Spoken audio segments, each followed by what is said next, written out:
But having said that, allow me to answer the malicious, I will say malicious, ill-timed article that came out against me in relation to the flood control press con of the President yesterday. Number one, ang sinabi ng Pangulo kahapon, mga completed flood control projects mula 2018 na nagkakahalaga ng humigit kumulang 550 billion pesos.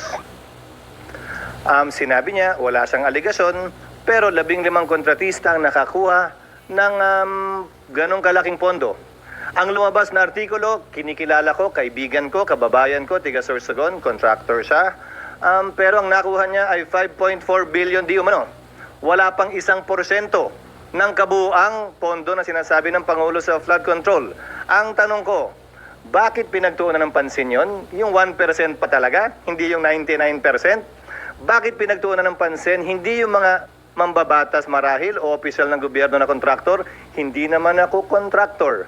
Hindi ako bahagi na anumang negosyo kaugnay sa construction o supply sa pamahalaan mula nung pumasok ako sa gobyerno noong 1998.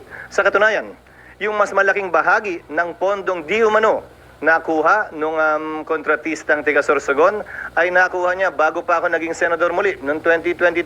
Ayon mismo sa datos na pinresenta ng Pangulo kahapon.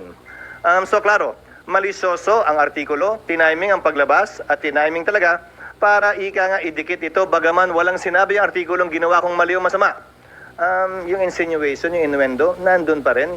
Kaya minabuti kong sagutin ngayong umaga. Kaya for the record, wala akong kinalaman sa pag-identify, paggawa ng program of work, pag-bid, pag-award, pagbahay, pagbayad, pag-inspeksyon ng anumang proyekto sa pamahalaan, sa Sorsogon man o sa labas ng lalawigan ng Sorsogon.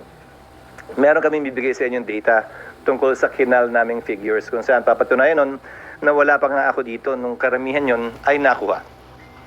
Sinong involved dun sa demolition job hanggang ngayon? Yung mga may gusto ng impeachment, yung marahil nasaktan, tinamaan o nasapul sa mga talumpati at mga pinaggagawa at pinagsasabi ko nitong mga nagdaang araw. Klaro naman yun.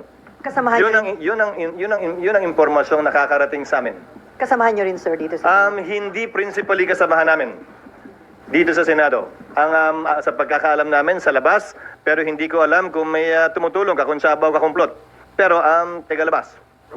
Sir, Obvious naman siguro yun. Kung sino yung pinaka may gusto ng impeachment. Yes. Sir. Uy, magsisingit lang ako. Apo. Sir, Hanggang 11 mambabatas. o'clock lang ako, Mambabatas din, sir. Itong demolition job. Ayon sa aming impormasyon, Okay na, uy. So, sir, ready. kino-confirm nyo na nag-donate siya ng 30 million... Yes, nasa records yun. In fact, nakuha yan ng Rappler mismo sa article na sinulat nila noong 2022-2023 pa.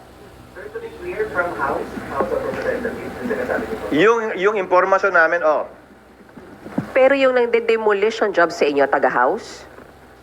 yung nagde-demolition. Yung nasa likod ng demolition job, Oo SP, naman. ay taga-house? Di ba nga, nung nakarang linggo naman, may video yung nilabas sa akin sa house at kung ano nung innuendo at insinuation na naman ang pinalabas.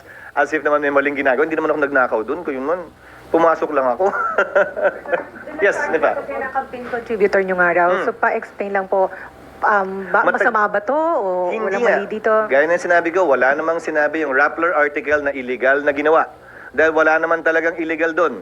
Kaya lang yung innuendo nga, insinuation at yung malicious timing, kino-question ko. Dahil lumabas ng article to noon pa, inulit lang uli at dinikit dito sa kwentong ito. Ang kwentong ito na insertion, na sabi ko nga, ang pinakamalaking ang nakuhang pondo, ayon mismo sa paglalahad ng Pangulo kahapon, ay nung niwala ako dito sa Senado. Ako'y gobernador sa aming lalawigan.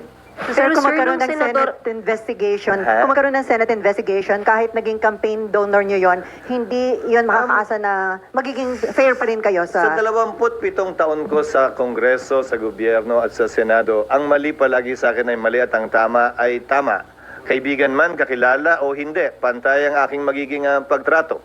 Yes. Sir, kung kontrata na, sir, tinulungan niyo ba ito? May tinawagan kayo para makakuha sila ng mga kontrata, mga ganyan? Gaya ng sinabi ko, hindi, wala at niwala sa artikulo yon. Yan na naman yung innuendo at insinuation na palaging dinidikit at sinasabi porkit nag-contribute o nagbigay. Matagal ko ng kaibigan at kakilala siya at tumutulong talaga sa amin. Mula't mula pa, nung hindi pa iso to. At tubong Sorsogon talaga siya. SP, sorry. Pero nakakuha siya ng kontrata nung senador na po kayo at ulitin ko lang, at may any help ba siyang Yung mas nakuha? malaking nakuha niya ay nung wala ako dito. Sen, So, may, Wala ako dito nun. Bibigyan Pero- namin yung figure sa inyo. Pero nung senador na kayo, SP, nakakuha pa siya ng kontrata po? Hindi ko alam dahil hindi naman niya ako partner sa negosyo. Hindi ako bahagi ng kanya negosyo. Again, that's the innuendo and the insinuation being floated and propagated. Bakit natin hindi tingnan? Sino ba yung mga mambabatas at opisyal na gobyerno na aktual na kontraktor, aktual na may-ari nung mga kumpanya na nakakuha ng kontrata sa gobyerno? Kaya nga naghain kami ng panukalang batas, hindi ba ng bill, na sinasabing bawal na up to the fourth civil degree. Kasi usually pag nagiging gobyerno, nagiging opisyal ng gobyerno, appointed or elected, binibigay sa anak, binibigay sa asawa. Fourth civil degree is beyond the first cousin. So second cousin na kung gusto niyang ipasa pa kung pagkakatiwalaan niya. Isa na lang, SP, for the record, lahat nung nakuha niya nung time na senador na kayo, wala kayong tinulong sa kanya? Wala at hindi ko alam nga kung ano man yun dahil hindi ako bahagi ng kanyang kumpanya at wala akong pakialam sa kanyang negosyo. At kung titingnan at susuriin din niya yung paglalahad ng Pangulo, may Cebu, may kung saan-saan, wala na, hindi ko alam. Hindi naman siya nag-report sa akin ng mga ganyan. Yes. Sen, may mga lumalabas na mga ibang video din na sinasabi nung 2021, mga nasa 4 lang yung kanyang project, yung kanyang company.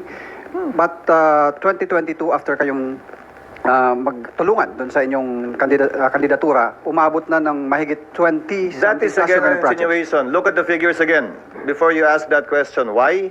Ang pinag-uusapan, 2022 budget. Ginawa ang 2022 budget ng 2021 Congress. Hindi pa ako bahagi ng 2021 Congress at that time. Governor pa ako sa aming lalawigan. Kung ang pag-uusapan mo ay budget ng 2022, ginawa yan ng 2021. So sorry, kindly check your facts. So sir, maaari bang kahit kung hindi nyo man siya tinulungan, pwede bang may mga instances na ginagamit yung name nyo para makakuha siya Kung ng... may ginawa siyang illegal, ulitin ko kung may ginawang illegal sino man, dapat managot sila. Pero wala akong kinalaman kaugnay sa program of work, pagbid, pag-award. Ang binibid at award namin ay mga programa at proyekto ng lalawigan noon, ng Sorsogon, kung saan procuring entity ang Sorsogon Provincial Government. Wala kaming kinalaman sa National Government Agency procurement. Kabilang na ang pagbabayad. Hindi nga ako bahagi ng Kongreso. Pero babalikan ko.